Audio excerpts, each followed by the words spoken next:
This is Steve Palmetier. Good to be with you as I talk the NBA playoffs each and every day until we crown a champion in the NBA Finals in mid-June. I'll be recapping day one of the NBA playoffs for you since I was not able to be with you for the first day. Of course, some of the big headlines in the first day included the Los Angeles Clippers' 27-point deficit comeback on the Memphis Grizzlies in Memphis to take game one of the Western Conference Series for them in what was the largest comeback by an NBA team in a playoff game in the past 10 years. Also, some notable notes from day one were Andrew Bynum's triple-double, which included 10 blocks, leading the Los Angeles Lakers to a Game 1 victory over the Denver Nuggets at the Staples Center. So the Lakers will play Game 2 once again starting tomorrow at LA.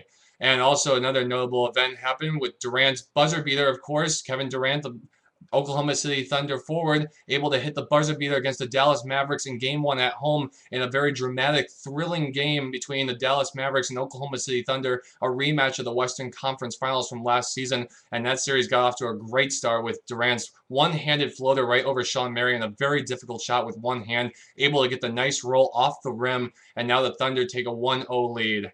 And now I will be recapping the events of the games that happened this evening. Some of the notable games started with the Miami Heat having Game 2 at home against the New York Knicks. The Knicks having fallen by over 30 points to the Heat in Game 1 on last Sunday, and the Knicks were looking to bounce back with the win. However, they were unable to do so as the Miami Heat once again beat the New York Knicks 104-94 behind 25 points from Dwayne Wade leading the team. Carmelo Anthony had a big bounce-back game for the Knicks. He scored a game-high 30, but it simply was not enough as he did not get enough help and contribution from other players of the Knicks, and the Heat were once able to take a 2-0 lead over the Knicks. Now that series will shift this Thursday to Madison Square Garden, where the Knicks look to bounce back and try to get even with the series, potentially winning both games at home. It looks like a tough task right now to settle, though, because the Heat certainly look like the stronger team. I had them predicted to win in 5 games pre-round, and right now it's looking very much that way. Also, bad news, of course, Iman Shumpert already out for the Knicks with a torn ACL in Game 1. He left the game getting carried off, and now it's revealed to be a torn ACL, so he'll be out for the rest of the postseason, one of their shutdown defenders. And also the big news coming out of this game, report has come out that Amar'e Stoudemire apparently punched an extinguisher and glass in frustration after the Game 2 loss, and now the Knicks are not sure if he will be able to play not only for Game 3, but perhaps Game 4 as well. So without Amar'e Stoudemire, obviously a critical loss for the New York Knicks, so the Miami Heat seem to be very much rolling in that series. In the next game for this evening, the Indiana Pacers were able to tie their series with the Orlando Magic after falling with Game 1. The Magic won that game on the road against the higher-seeded Pacers. The Pacers were able to bounce back this evening, 93-78. So that series now is even, 1 game apiece in the Eastern Conference, and now that series will move to Orlando. Orlando will try to get the advantage back here at home, see if they can pull off the upset. A lot of people not picking the Orlando Magic, including myself, to win the series. Of course, Dwight Howard, their superstar center with back surgery, is out for the rest of the season, so the Magic are really playing without their best player. It's a pretty impressive run they're doing. We'll have to see if they can continue, but the Pacers certainly showed they're better in this tonight, and we'll see if that continues when they can play on the road in Orlando later this week.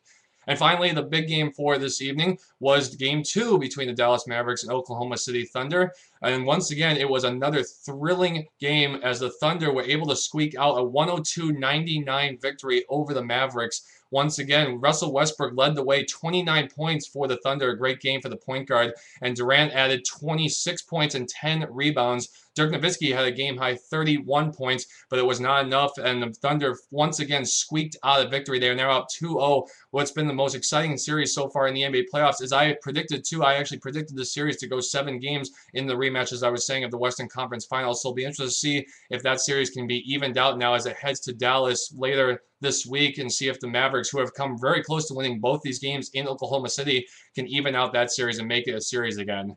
And now a little preview for tomorrow night's action. Of course, the first game is the Chicago Bulls, the top seed in the East, taking on the Philadelphia 76ers. The big story in this game, as everyone knows by now, is MVP of last year, Derrick Rose, out with a torn ACL after the last minute of the game in the win for the Bulls in Game 1.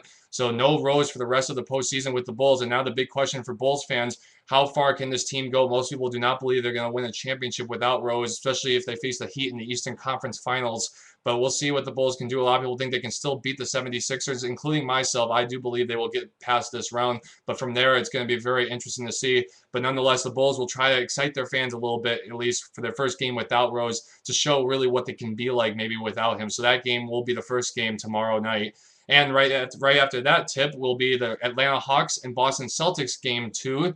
And the big story in this game is Rajon Rondo will be out of the game for the Celtics. The star point guard bumped the referee in game 1 and was ejected late in that game in the loss. The Atlanta Hawks are up 1-0, and now they look to take a 2-0 lead at home. And without Rondo, it's a tall task to ask for the Celtics to be able to beat the Hawks. Maybe Ray Allen will come back for the Celtics, which would be a boost for them. But right now, it's looking very bleak that the Celtics will be able to split this series without Rondo, probably their best player and their floor general all around. So the Celtics will really have to fight hard in tomorrow night's game. If they go down, they're going to certainly have to bounce back at home, being down 2-0 to Atlanta, the 5 seed.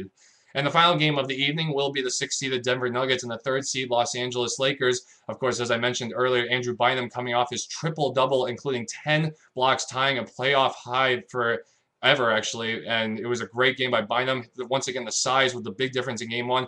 I predicted this series would only go 5 games because I believe the Lakers' size will be the difference in this series with Gasol and Bynum, probably the 2 most talented big men of any team right now combined in the NBA, and I think the same will be true in Game 2 in LA. So the Denver Nuggets, if they can split the series, will definitely feel good heading back to Denver, but the Lakers will try to get up a commanding 2-0 lead before the week heads back to Denver. But that is the NBA playoffs for this April 30th. I will see you tomorrow for what should be more exciting action.